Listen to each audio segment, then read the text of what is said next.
In a previous episode on the factions of Stalker, we explored the noble warriors known as Duty, who are trying to fight the horrible monsters that have been created within the zone and ultimately make it safe for mankind again, as well as the faction of Freedom, who have the opposite mindset where they just want to coexist with the zone and everything within it. Both of these groups are your traditional faction. They all share the same worldview but have unique personalities in it. They have a hierarchy in place so you know who's in charge and given the orders, and they all have their own personal weapons and armor manufacturers and salespeople helping them get ready for when they need to go into battle. However, one faction located in the zone is completely different from all of the others on the list and are seen by many to be terrifying to come up against as they are overwhelmingly hostile. This group would be known as the Monolith faction, or the Monolithians, who are a collective of many different stalkers from all different walks of life, combining together into a strange quasi-religious cult where they will venture all over the zone spreading the word of their precious god known as the Monolith. So who are these brutal warriors that name themselves the Monolithians? Where did they come from? What is the monolith that they claim is their god? Where are they now? And what is the group known as Noon that now reside in the zone in the year 2021 or 2022? So in today's episode we will be exploring all of that, and a big warning at the front of this video because of the nature of this faction and how they affect the zone. There will be big spoilers of Stalker 2's campaign, so if you don't want to get anything spoiled, look away now. But for all of you who want to stick around for the video, please leave a like, subscribe if you haven't already, and leave a nice comment as well, and sit back as we explore the lore behind the faction of Monolith as well as Noon from the Stalker universe.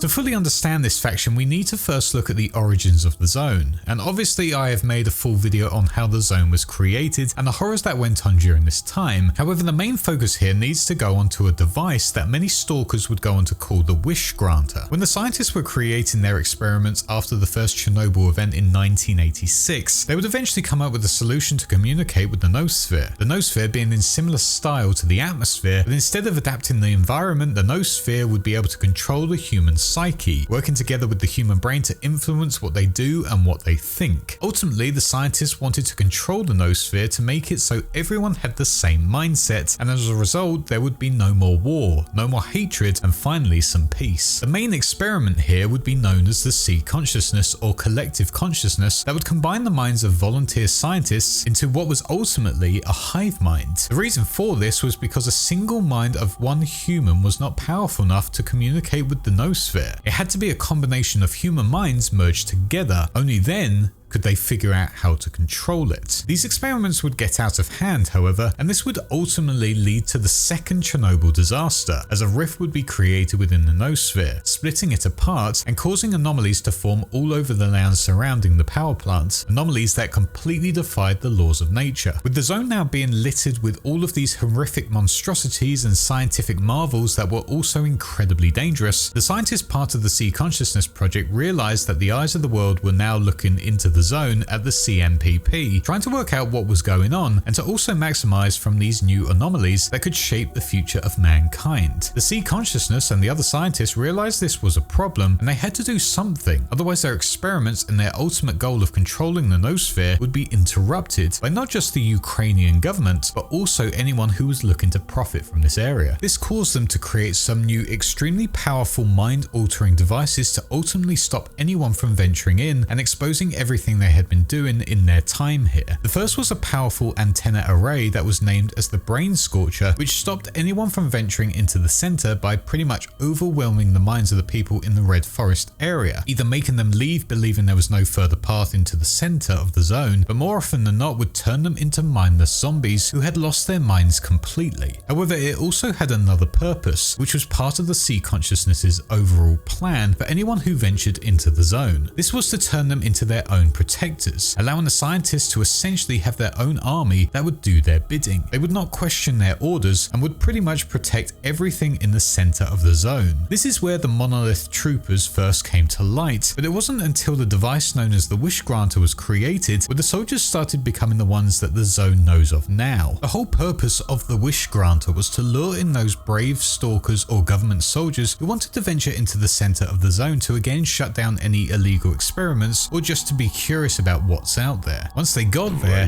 they would hear a booming Russian voice from this device that would appeal to their interests, whatever they might be, either gold, power, or anything that comes to mind. Upon making their wish, the soldier or stalker would be hit with horrific hallucinations and visions that would obliterate their mind and eventually turn them into what is essentially a drone, where they would do everything they can to fight to protect this massive alien-like device of the Wish Granter, or how it is more commonly known, the Monolith. With both the Brain Scorcher activated throughout the zone and the Wish Granter converting anyone who made it into the center, all of those with intrigue about the center and have an urge to find out the truth would be converted into the Sea Consciousness's personal army, attacking anyone and anything they come into contact with, apart from their own kind, of course. They would also go around worshipping the Monolith device even if they hadn't witnessed it themselves. The psychic force of it and the Brain Scorcher would mean they were obsessed with it and saw it as their own personal god that they would do anything for, even if it meant sacrificing themselves. At least that is how the faction is within 2012 anyway. But the first recorded group of Monolith soldiers were just a clan of stalkers who were obsessed with the zone as a whole. They weren't brainwashed at this point, they just loved the whole idea of this new area never seen before on the planet. As the group got more and more fascinated by the zone, this would eventually turn into fanaticism, where they were adamant that the zone contained a massive form of artifact that was unlike any other. But to get it, you'd have to work your way into the CMPP. Believing that was the ultimate source of power that was helping the zone be what it is, the group of stalkers self-declared themselves as its personal protectors, getting irritated and hostile to all other stalkers in the zone who didn't believe in their own god or obsession, to the point where they would hunt down other stalker groups to make sure they didn't acquire anything that would be important to their own cause. At the start of 2011, however, this clan of Monolithians, as they called themselves, suddenly disappeared, with no one really knowing where they went or what they were up to. During this time, the faction of Clear Sky, a spin-off group that was once part of the Sea Consciousness project, would start to take over the zone and be one of the most dominant forces there. It was believed that these Monolithians just simply picked up their gear and marched through the sea barrier and towards the Brain Scorcher just before an emission hit the land. The only explanation as to why these individuals did this was maybe due to the Wish Granter speaking out to them and telling them where they should go to prepare for a big battle they had predicted to happen really soon. Maybe seeing that Clear Sky were getting bigger as a force, and the Sea Consciousness knew they needed protectors quickly, and these individuals were the perfect starting force for them. Ultimately, the Sea Consciousness was able to get more and more troops to raise as their own soldiers, and created their Monolith forces who fought fiercely to protect their god, whilst the Sea Consciousness watched some of their forces' every action through hundreds of screens linked to a camera in their eyes. Whilst they also had other creations that could do their bidding, such as the deadly mutants developed down in the X-Labs, as well as the zombified stalkers who would attack anyone venturing into their domain, the Monolith forces were so much better because they had a fully functional human brain in terms of being able to use tactics and outmaneuver individuals, and they could quickly adapt to any situation that'll help their cause, roaming the zone to hit bases of individuals, catching them completely off guard.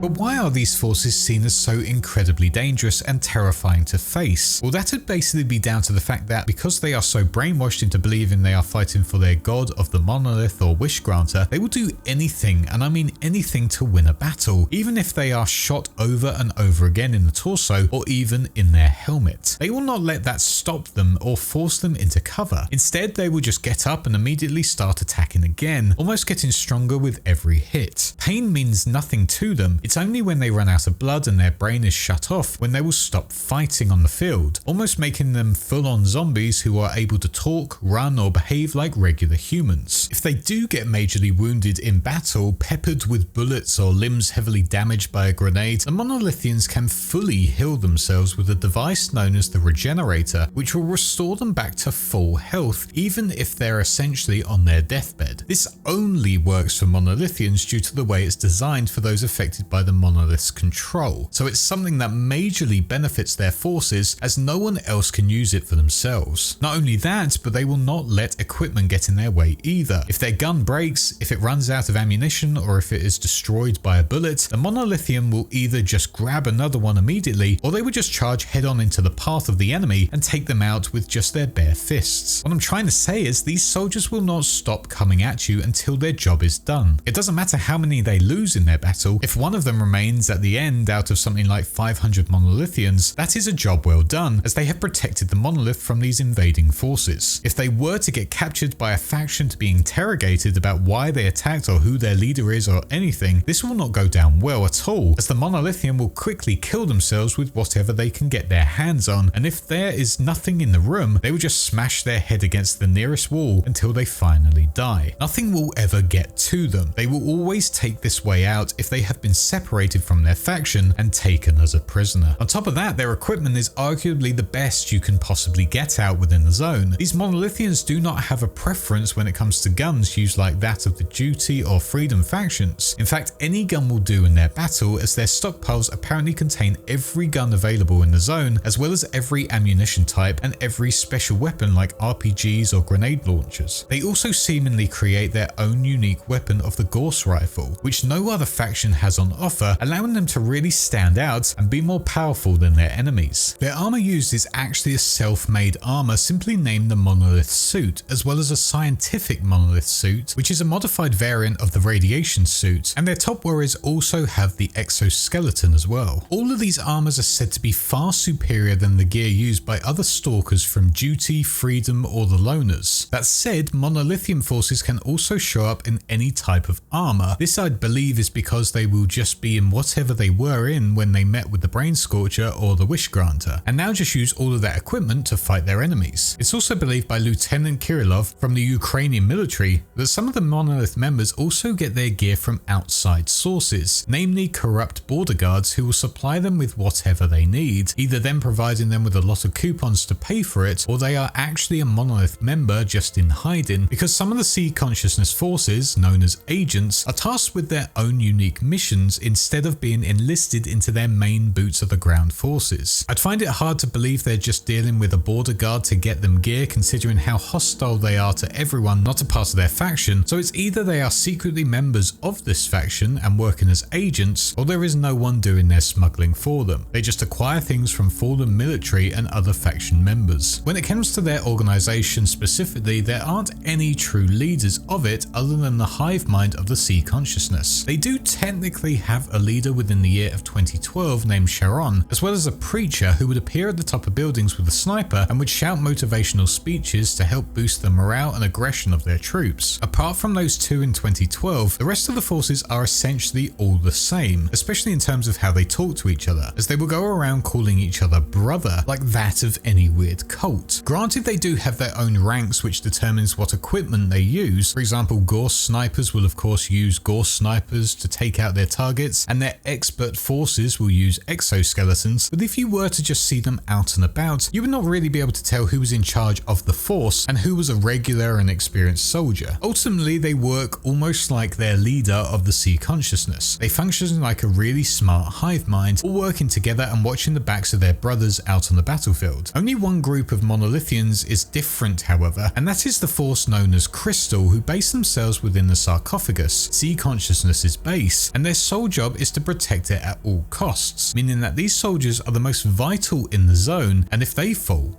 sea consciousness falls as well. Another thing to note is not a battle thing, but certainly a horror site for anyone roaming the zone, and this is something the Monolithians do as part of their religious practices. To try and contact the monolith or sea consciousness for guidance, these worshippers will construct massive monolith statues out of anything they can get their hands on, such as wooden beams and garbage, to turn it into what is essentially a radar antenna. With it fully constructed, the Monolithians will then sit or stand in front of it, nodding and swaying, and will ignore anything going on around them, which would include gunshots nearby. That said, they don't always have to construct these devices, and sometimes can be just found standing wide out in the open in a form of trance, swaying once again, ignoring anything going on around them. They also go around painting and graffitiing phrases on walls, mainly around their bases, praising the monolith and other things to help motivate their forces, or putting off anyone who found themselves there by mistake, or to try and take them out. Whilst these troops certainly sound terrifying and the perfect soldier for any dictator or force wanting to take over the world or zone, there are some side effects for those who have been taken over by the Brain Scorcher and Wish Granter. Namely, their humanity seems to be lessened. Where empathy and emotions are completely neutral at times, their way of speech is completely flat and monotone, like me on a really bad day. And on top of that, they can sometimes not fully grasp how language works, only being able to say some words and not full coherent sentences. For example, in gunfights, they'll say generic jerky phrases like, "I am throwing a grenade, brothers," or "Take this, enemy of the monolith." On some rare occasions, however, some troops brainwashed by the monolith take a while to be fully converted, usually because the sea consciousness had other plans for them and need them to believe they're in full control of their actions. These would be called agents. After a while, however, they'll start to lose their humanity and devolve into the generic monolith soldiers, simply cannon fodder for the sea consciousness in their goal of trying to just protect their work. There is a benefit to some extent of being brainwashed by them, and that is you'll no longer be really affected by any sea emitters, or more importantly, emissions, which happen on a regular basis after 2012. Any monolith warrior will be able to just keep on walking throughout the zone whilst all of the other stalkers and military officials seek out shelter. That said, a lot of the time these individuals will still seek shelter. Maybe that's down to hunt down any hiding stalkers to kill them when they least expect it.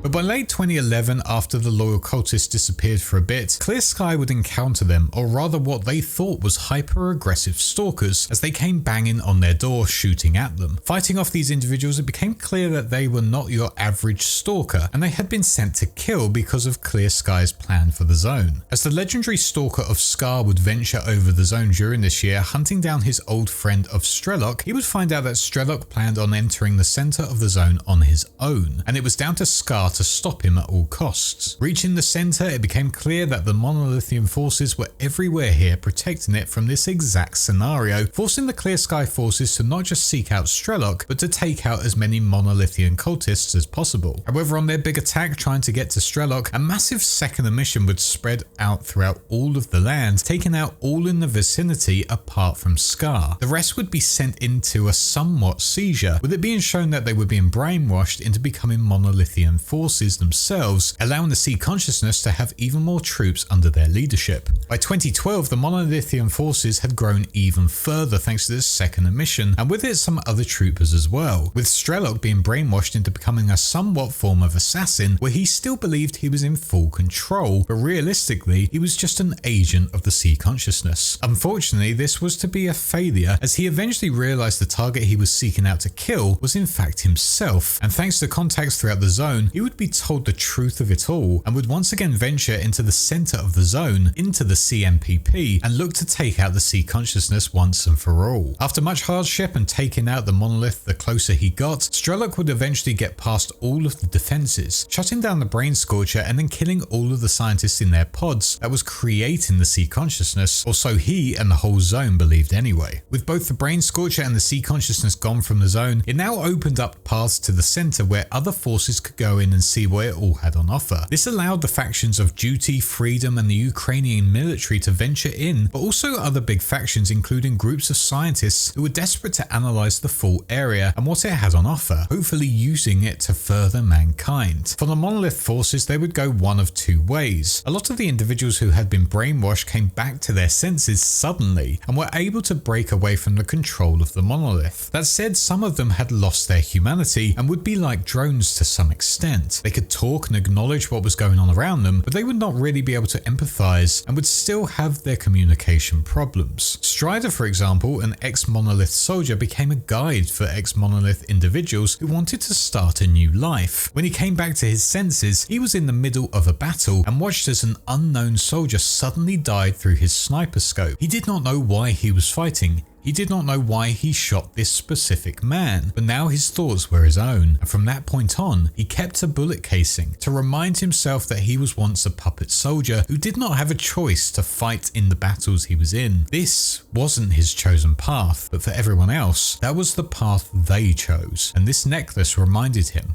of that very fact. The other Monolith forces would continue their war on everyone else, too blinded by their obsession with the Monolith and probably too deep into their brainwashing that they can't get out of it. However, due to their low numbers, they would be hunted down by the other factions, more specifically Duty, and silenced once and for all.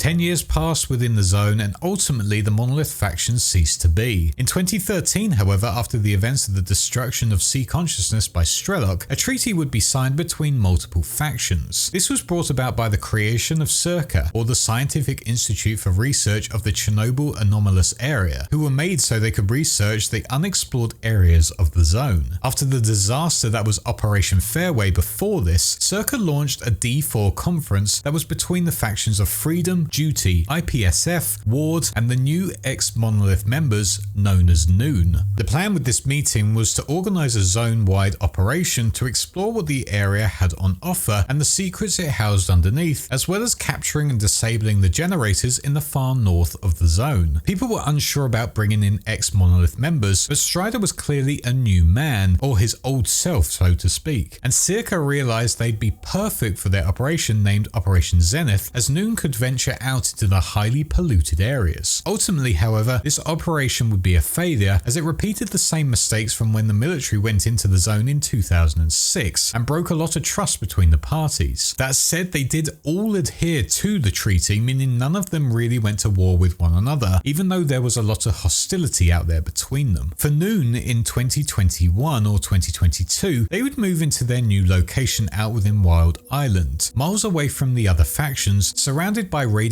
anomalies and the swamps to keep anyone from venturing in to attack them. Noon had one goal during this time. That was to help clear up the mess that their former selves had made. All the pain they had caused, they wanted to help make amends to some extent, whilst also having Strider claim that they were to seek their own path now, that they had their own minds back, and more importantly, their freedom. However, one member known as Faust had other plans, as he would actively try to brainwash the people of Noon, saying they should not live with an endless sense of guilt. They should be doing something great and fighting for something. Their god is still out there and there is no way it can be killed. They need to take action because ultimately they are now a target to any stalker who finds out who they really are, as well as the environment around them, claiming that yes, Strider helped save them, but now due to his actions, he is killing them all. Despite Strider's actions to take accountability for who they were before the sea consciousness was shut down, Faust would indeed seek out a new goal and would help do the Wishmaker's will by constructing a ton of sea emitters in the area, and together with people within Circa would activate a new signal that forced the Monolith back into action and converting all of the Noontiders into Monolith forces once again, which included Strider himself. Circa believed that they had found a way to help mankind forever and would have an energy source that could power the generators and make a real difference. Thanks to the artifact that Skiff brought into the zone, which was known as the Alpha Artifact, the scientists here believed that was the thing to save them all, but they needed to first test it out on the old wish granter they had salvaged from the sarcophagus after the events of 2012. Obviously this didn't go down well at all as mentioned, and now with the new, or to some extent old, Monolith forces back in the zone, they would launch attacks all over, wiping out other factions extremely quickly, with the whole of Wild Island now being fully abandoned, with antennas set up for communication with the Monolith and graffiti on the walls. Faust would essentially lead them, being a somewhat voice of the wish granter, as he would actively brainwash all of those who clearly wanted something from their lives, essentially using a similar ability than what the wish granter had. On top of that, the truth was, Faust was a creation from the scientists within the X labs. Faust was in fact an experiment that was labeled as the controller program, but he was different. Instead of the other mutants that become more like zombies utilizing their psychic abilities, Faust would keep his humanity and would be able to persuade people in a heartbeat. And whilst the experiment was deemed a failure, Faust's powers helped the Monolith grow even further during these years, also utilizing his abilities of creating illusions on the battlefield to overwhelm everyone and confuse them, giving him the upper hand. Skiff would witness all of this, as well as Faust's plan to launch an emitter out within the Dugar, which would again completely brainwash whole troops of Ward and Spark forces. Thanks to Skiff's resilience, however, he would eventually be able to fight back against Faust's abilities and take him out once and for all. But not before Faust explained that the Monolith had this all planned out, and his death was just merely part of it, claiming that Skiff was the envoy of the Monolith because he had put all of this into motion. Before finally leaving Skiff's side, Faust would show him how he sees the zone, it being a string of light vessels, almost like veins all connected to one another, leading to the center of the zone, as if it was a living, breathing creation. After showing him all of this, he would tell Skiff to walk his own path and discover what the zone truly meant to him. With Faust's death and the Dugar being shut down, the Monolith continued on, however, with Strider even trying to kill Skiff in the process. With many secrets being uncovered as well, it is unknown what the true fate of the Monolith forces is. They might be finally shut down for good, they might just be a forever presence within the zone, or they might go back to being Noontiders once again, just without their leaders of Strider and Faust. They are one of the most fascinating, terrifying and tragic factions on this list, and if the zone were to survive Skiff's actions during this period of time, then it is more than likely that they will keep on living for many years, even if they cannot hear the Monolith's voice. Some will most likely still believe in their god, and others will probably hear that call again in the near future. What else they have in store is probably a story for another time, but for now, this has been the full lore behind the faction